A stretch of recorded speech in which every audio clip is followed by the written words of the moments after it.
If you plan on using the Mass Pike tomorrow morning, you might want to prepare yourself for a bumpy ride. I'm not looking forward to going on the Mass Pike anytime in the near future. As crews continue demolition work to get rid of the toll booths,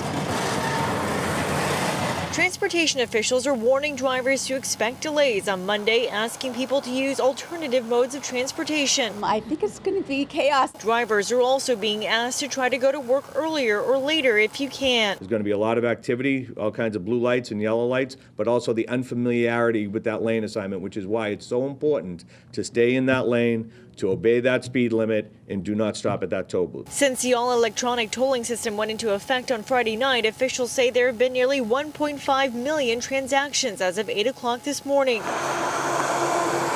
The toll booth demolition is expected to be completed on November 22nd. Until then, drivers are being asked to be patient. The bottom line is there's less road for people, because some of what had been the road that was available to people to drive on is now a work zone. And we're told there was a 1 to 2 mile backup at the West Stockbridge location at one point tonight. So to help with the congestion there, they opened up an additional lane in each direction for a limited time.